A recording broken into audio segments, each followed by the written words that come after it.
Welcome to the Yoga Therapy Hour. My name is Amy Wheeler, and I'll be your host today.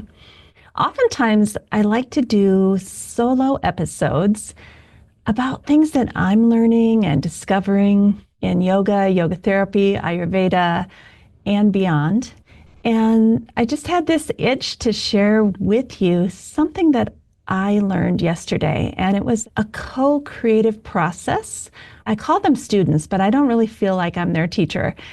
I'll just say I facilitate a group of wise, wonderful people that all have so much to share, so much goodness, so much life experience. So I'm not really teaching them anything. And if anything, I'm learning from them. And I wanted to share this with you because I think it is so profound. And, if some of you are listening to this on audio, but in a few months, we always release the YouTube version of this. I'm going to hold up my notes, which are like on the back of an envelope. It's kind of funny, but this is what I'm using right here, this little envelope with chicken scratches all over it. I'm using this as our guide for today to remind myself what it was that these wise, wonderful people came up with yesterday. So the topic was polyvagal theory and co-regulation, working with another human, first and foremost, to create a safe space within them.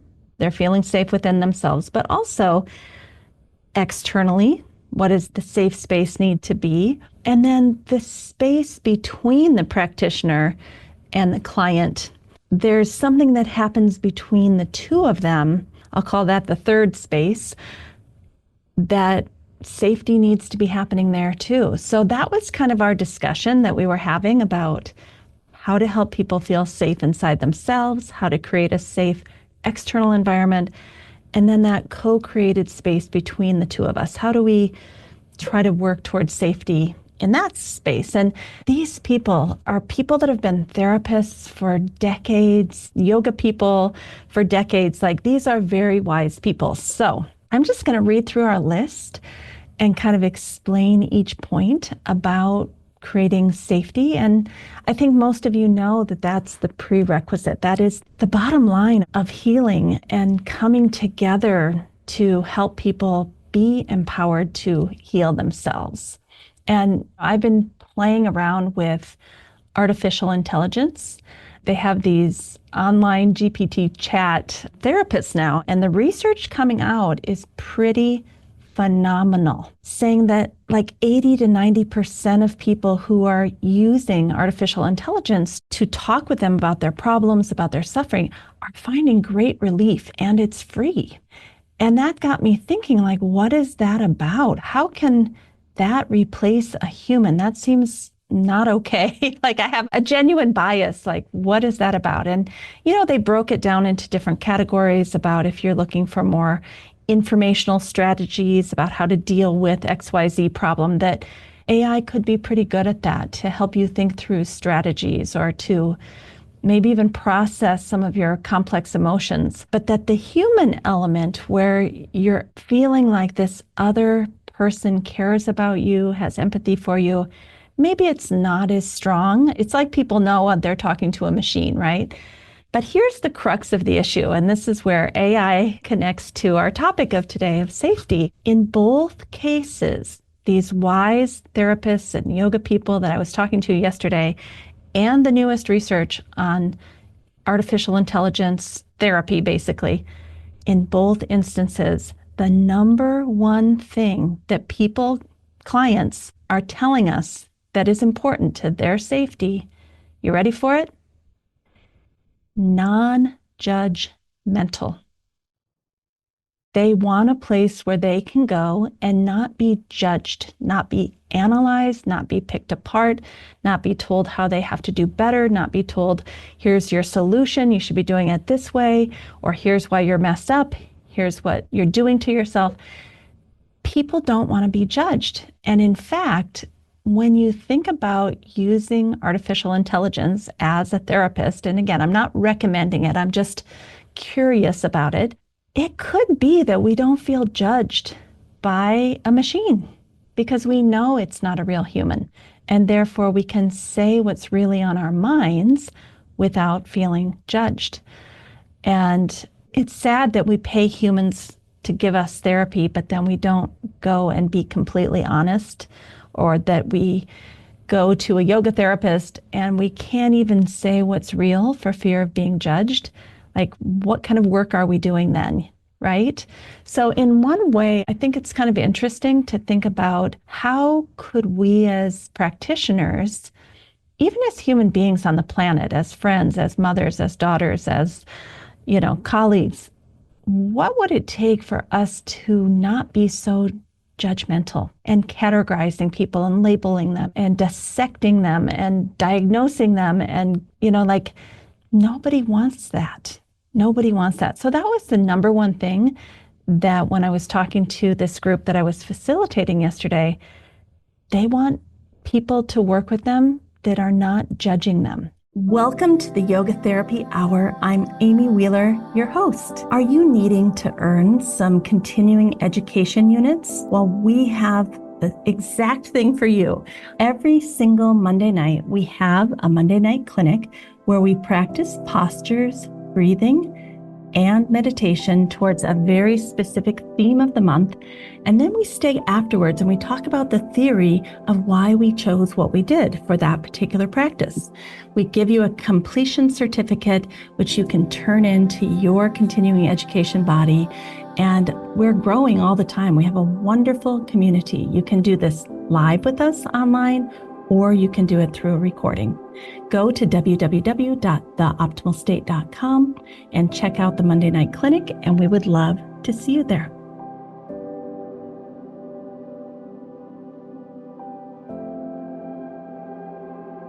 Here's the interesting part, and I've always said this, so it was so good to hear it from others reflected back towards me. Judgments come in positive statements and negative statements. We think of judgments as, oh, you're not looking well today, or, oh my gosh, you're looking tired, or why did you do that? What were you thinking?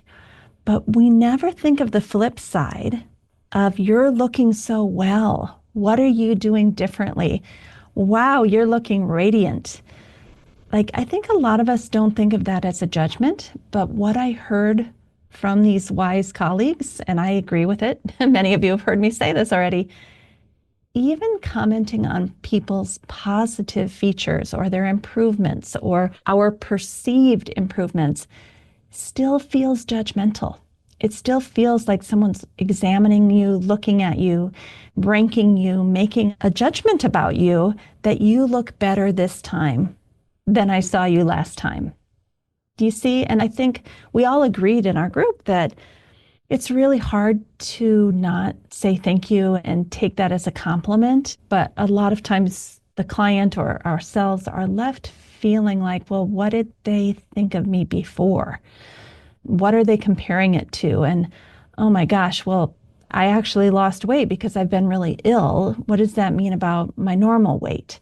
Right? So just something to think about. The number one thing in both this research on AI as well as human therapy and yoga therapy is to not make judgments, because maybe you even feel differently than that person.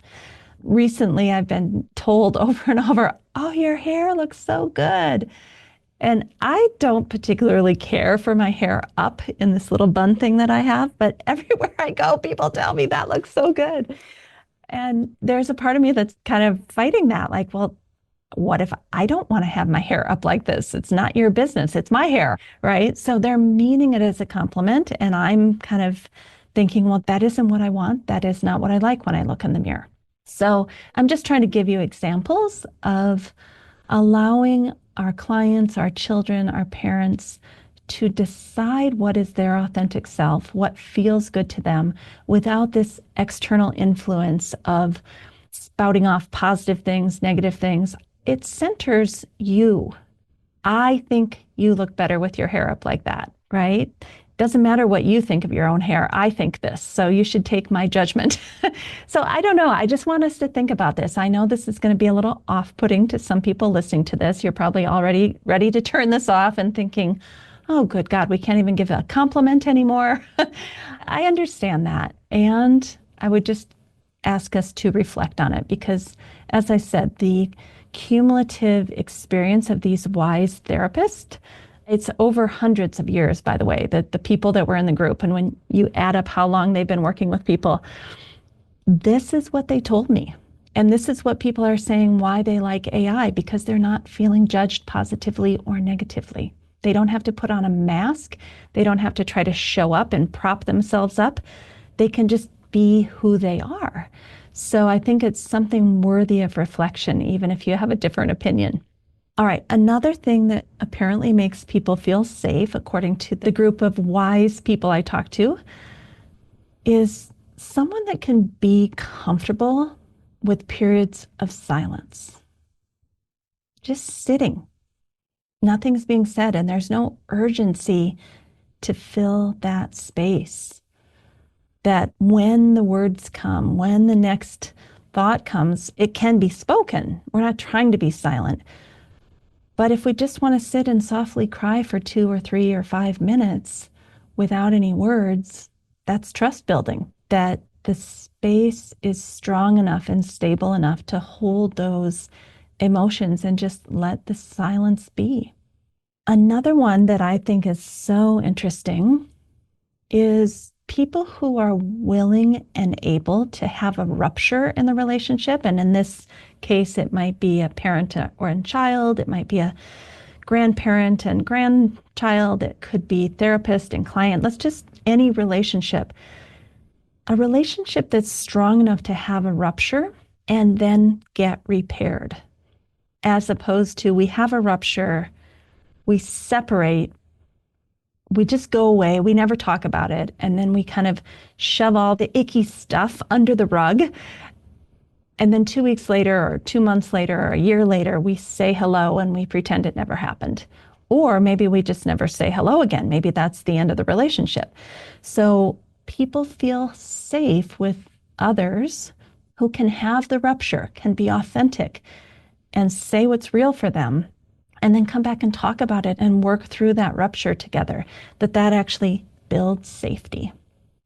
Another one is people who have what I'm going to call unconditional positive regard, meaning that they're not telling themselves stories about why you're bad, why you did it wrong, why this relationship isn't working, or why you're acting the way you're acting. Instead, it's like, wow, all right, that wasn't comfortable. Maybe they're having a bad day. Maybe there's something going on for that person that we don't know about. Maybe there's a personal issue that's impacting them in this moment that has nothing to do with me. And I'm not going to take it personally until they tell me it's about me. I'm going to assume the best. And maybe next time I see them or talk to them, they'll be having a better day. And to not tell ourselves stories about why we don't feel connected immediately every single time we see someone. So having that unconditional positive regard and giving people space to be human. And it's a little bit of a rub because maybe you did do something wrong. Maybe there is a reason they are not wanting to talk to you. But if it's a true relationship, that will come out over time. That will hopefully be expressed and discussed, just like we said, the rupture and repair. And sometimes we need to give it a little space and time to emerge and feel safe enough to even have that rupture and repair. In the meantime, just holding unconditional positive regard for yourself and for the other. Don't tell ourselves stories that may or may not be true. Don't make assumptions that may or may not be true. So when people can do that, other people feel safe in their presence. My name is Amy Wheeler. I'm the host of the Yoga Therapy Hour, but also the creator of a mobile app that's based on the gunas of yoga and Ayurveda. It's the first of a kind, and we'd love for you to try it for free. The app is called The Optimal State, and it tracks the state of your gunas and then it gives you therapeutic interventions. Now we're starting to add Dharma talks as well as yoga nidra. And we think these are wonderful ways that you can do some self-care and take care of yourself on a regular basis. So come join us, the Optimal State app. We'd love to see you over there too. Another one that I was told from this WISE group was people who are very transparent and kind of direct. Like, here's what's happening for me. Here's why I'm doing this. Full transparency. I need to let you know I'm having a hard time, or today has not been a great day for me. It has nothing to do with you. That this kind of direct transparency makes people feel safe, because then they can have that unconditional positive regard. They don't have to feel like, oh, did I do something wrong? Now, I would argue the flip side of this, that there are some people that are really uncomfortable with transparency and directness. Maybe in certain instances that is not safe for people because it's not their way. They like to be more subtle. I can even imagine, when I went to Japan, they're much more subtle. They wouldn't be that transparent and direct, a lot of the people that I met. And maybe I was a little too much for them, quite honestly. But I think we can sense that when the person would prefer not to be that transparent or direct, and maybe respond in a different way when needed. All right, another quality of safety that these WISE therapists came up with is somebody that can be very open to new experiences, open to new ways of thinking, open to new ways of being, that it's not rigid, it's not black and white, it's not right and wrong, that they can live with a little bit more of the gray area and the unknown, with the idea that beautiful things can emerge from that space. We don't have to lock down on everything and be so controlling and get everything just the way we like it and kind of close down like this is how we run our life, but rather someone that's playful and open and willing and spontaneous and ready to see what emerges. So that openness and that ability to take in new adventures, new people, new thoughts is a very highly, safety type quality, according to the students or the people that I worked with yesterday. All right, another one. I'm just working my way down the list here. People who are clear in their communication apparently feel more safe to others. People who are direct, who say, here's what's happening for me, you're not meeting my needs, or you are meeting my needs, that there's no guesswork, that they just show up authentically. They say what they need to say in a kind way, but very clear, transparent, and direct, so that there's no guessing. There's no wondering, just clear communication. Can we put this out on the table so that we can look at this together and be with what is? So we don't have to make up stories in our own heads about what the other one is thinking or doing. All right, another trait or quality that apparently creates safety in relationships is the ability to have self-awareness, to notice when you are triggered, to notice when you're joyful, to notice when you're feeling off or when you're feeling maybe dysregulated. So there's a self-awareness piece that you can check in with yourself and know what you're feeling and maybe even name or articulate that feeling. But then there's also a second piece, self-reflective.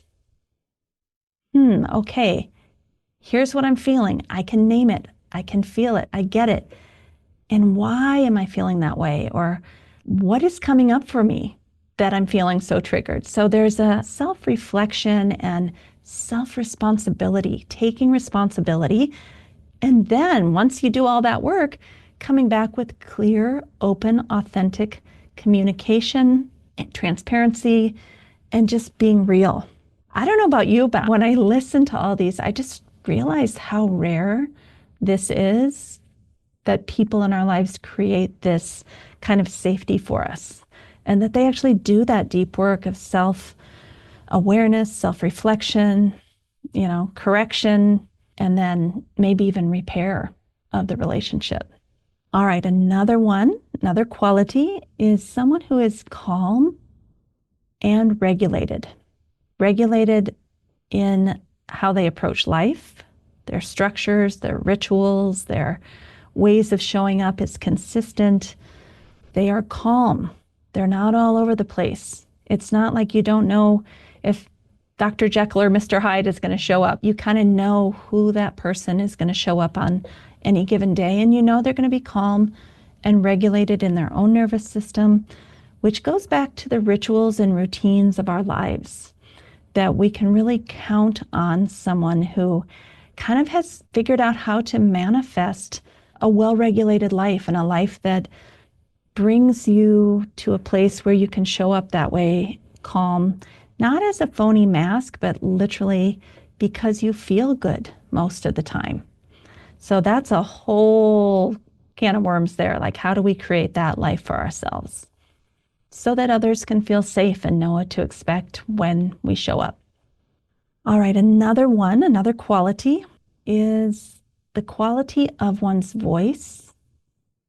Meaning, is it melodic? Does it not get on our nerves? Did it feel too high or too low? Is the person breathing when they're speaking? Are there natural gaps between thoughts? A little bit of space? As opposed to talking really fast and you can't even figure out what all the words are before the next word is coming, and then you can't have a conversation because they're talking so fast that you can't get a word in. You see the difference there? The safety versus lack of safety. And I always say a conversation should be like a tennis game where we're volleying the tennis ball to one side of the net. That person gets to have it for a little bit, volleying it back. That should be what a conversation is where we're kind of going back and forth and no person is dominating the conversation.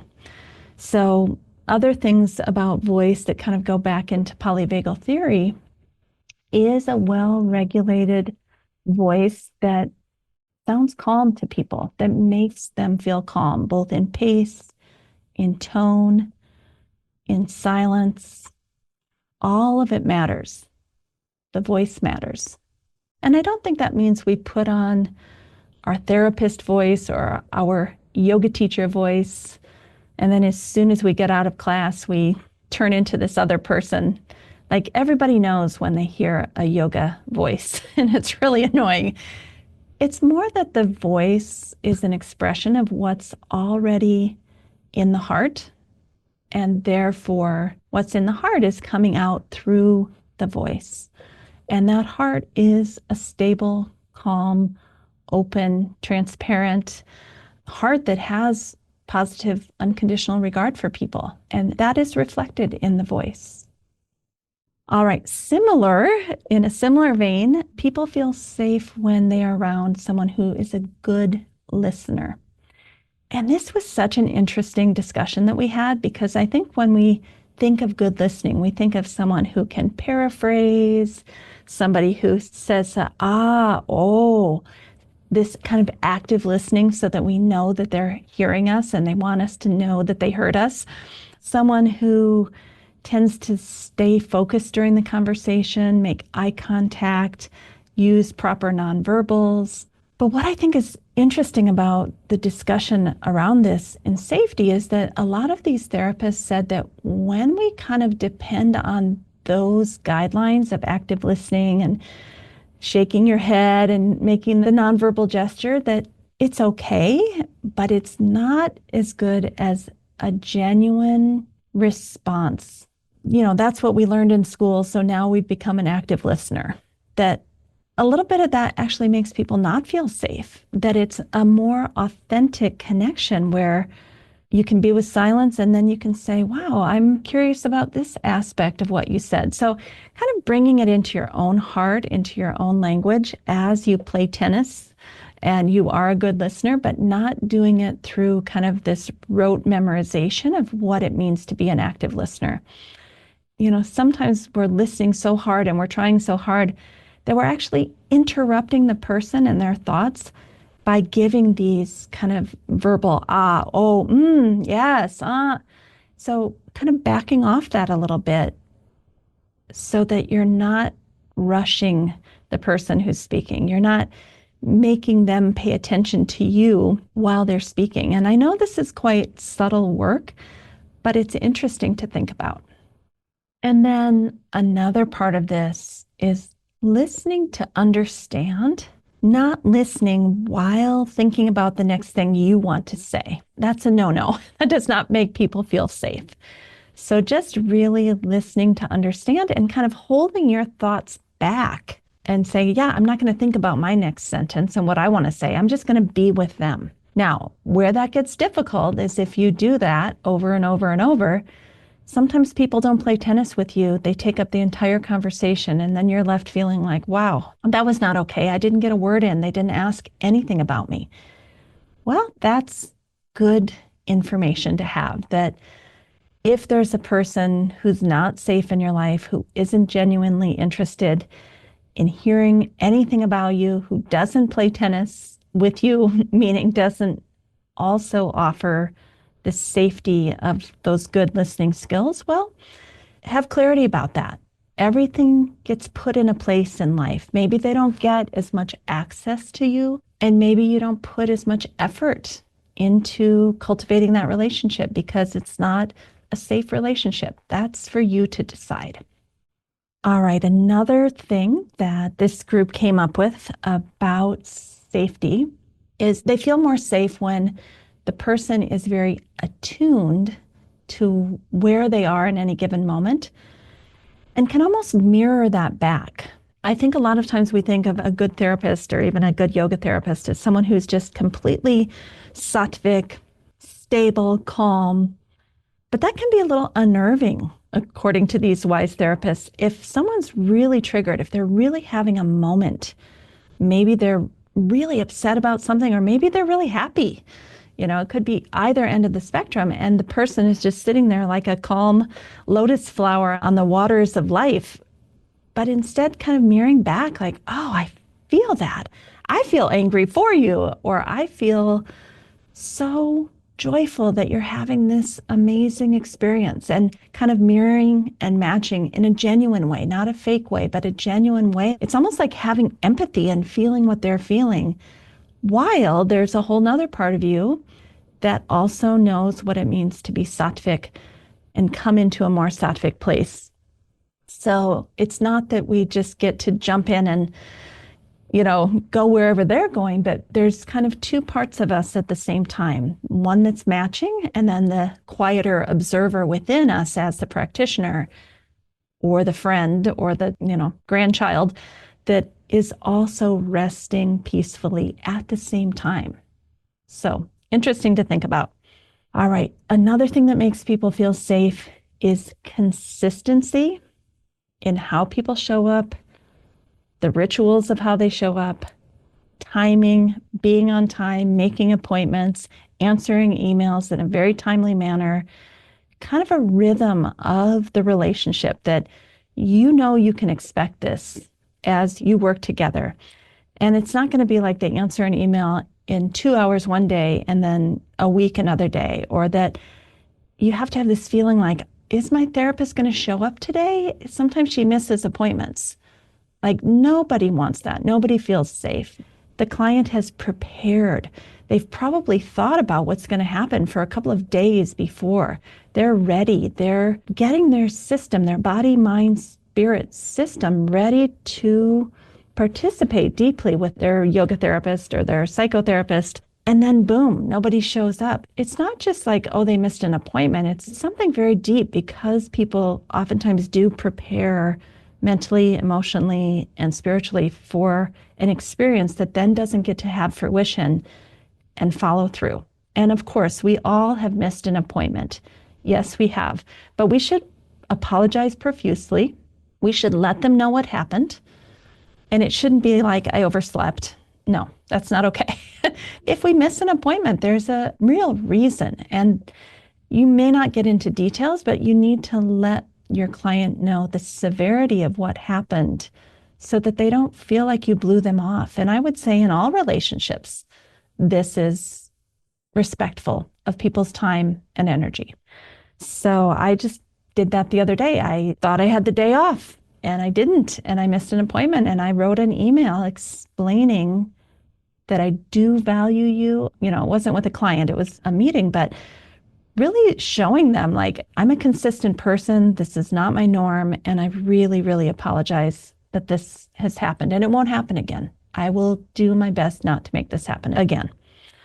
So consistency. Another one is, we're getting to the end here. I know these are a lot. People don't feel safe with other people when, and I'm going to put this in air quotes, they eject, meaning things get hard and they just go away. They disappear, never to be heard from again or not for a long time. That does not promote safety. And I understand some people eject because they're saying, I don't want to be in relationship with you. We are done. That is a message. But there's a lot of others that consistently, with many, many relationships, eject. That's their pattern. And that's different than I'm ejecting because I'm taking care of myself and I don't want to be in relationship with you. And I think that could even be stated. I wish you well, but we are no longer going to be together. This is a necessary ending, which, by the way, there's a great book out there called Necessary Endings, which I highly recommend that everyone should read. All right, another one that makes people feel safe, and this is so personal. People who have courage to stand up, to call out injustice, maybe even to be the whistleblower at their own expense as a way to protect others. Whistleblowers in general are trusted by the people that they are trying to support. And I think people who have the courage to stand up and say, this is wrong, and I'm willing to sacrifice myself for the greater good because nobody else is saying it, so I've got to say it. I've been watching a few real courageous yoga leaders on Facebook, and what they're willing to put out there at their own safety could be in jeopardy with what they're writing about on Facebook. And they're still doing it. And gosh, we just have so much respect for that, so much courage. And that builds trust, that builds authenticity. And you know that that person, you feel safe with them, you feel safer. And, you know, that's not to say they don't have flaws also, but there's something about seeing a courageous person that tends to make others feel safe in their presence. Like, if there's an injustice, they'll stand up for me. They won't be a bystander and just watch it happen. So that's kind of interesting. The reason I say it's personal is because I've done that so many times, and I have the feeling like I'm the bad person. Why did I do that? Everyone's going to hate me. They're going to think I'm the troublemaker. And after listening to these wise friends yesterday, I realized, oh, maybe that's just a story. Maybe the truth is that people would have more respect and more safety because one is willing to have courage in the face of difficult times. So that was an eye-opening one to me. All right, so there's a few others here. Let's see. People who have a variety of perspectives, who are not rigid, and they just have one way of being, and it's my way or the highway. And if you don't agree with me or don't believe anything I tell you, then you're wrong and I'm right. That does not create safety. People want to know that you're a complex whole person with a variety of perspectives. And of course, you have your own values and you have your own things that you believe in, but you're also willing to listen to others' values and what they believe in, and maybe even understand a perspective that's a little bit different than your own. I had a friend once that said, Amy, I have learned that there's a lot of people out there that don't believe like you and I believe, and that's okay too. I was kind of like, the resistant part of me is like, no, it's not okay. But I've really taken that to heart. She's a wise woman, just asking me to open myself up to perspectives other than my own. All right. Another thing that people said makes them feel unsafe, so we can reverse that for gaining more safety, is people who overtake the conversation and they talk too much and they don't play tennis. That doesn't feel safe. We've already discussed that. But another thing is info dumping. They've done all this research. They have all these facts and figures, and they're going to dump it into the conversation and not really be aware of how they're impacting others, not being aware that they're not volleying the conversation back and forth, not being aware that they're dominating with their information dumping. That makes people feel unsafe and not connected. So that's interesting. Sometimes I think we think we're educating others and that they want to hear all of this information, but I think unless they're asking for it, tell me more. Oh, I have a question I've been wanting to ask you. What about XYZ? I know you're an expert in this area. If they say that, of course, information dump all over the place.